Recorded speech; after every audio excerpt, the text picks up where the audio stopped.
एक बेरे अबियो माता गरीब कंगना है यहाँ लक्ष्मी माता। एक बेरे अबियो माता गरीब कंगना है यहाँ लक्ष्मी माता। बढ़िया सो करई छी पुकार हे यहाँ लक्ष्मी माता।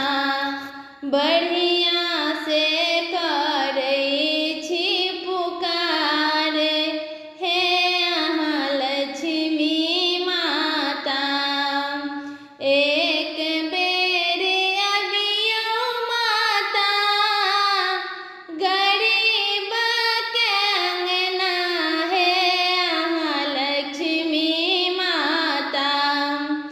बढ़िया सो करई छी पुकार हे यहाँ अबियो माता।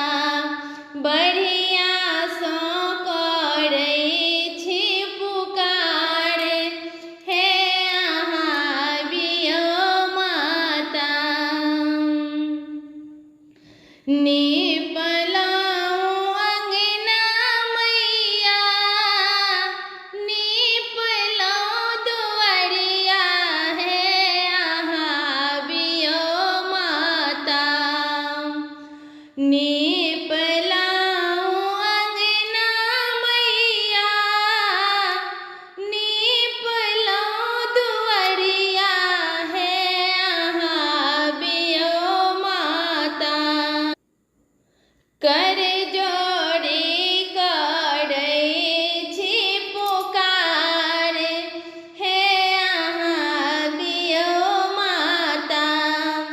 बढ़िया से करई छी पुकार हे यहाँ अबियो माता।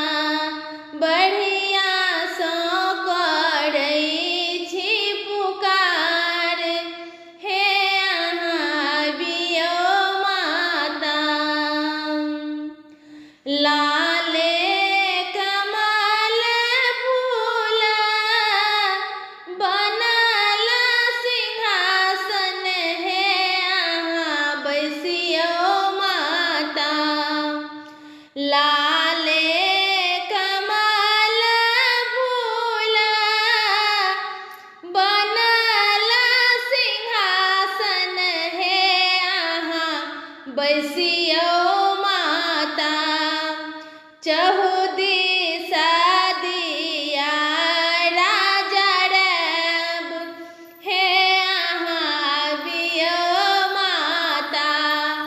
चहुदिसा दिया राजा रब हे यहाँ बैसियो माता।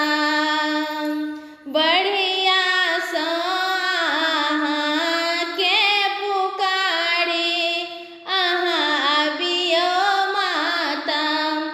बढ़िया सो करई छी पुकार हे यहाँ अबियो माता।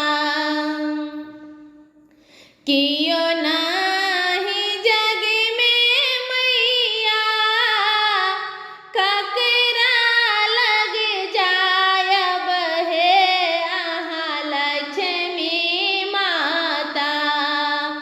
कियो नाही जग में मैया ककरा लग जायब हे यहाँ लक्ष्मी माता। ककरा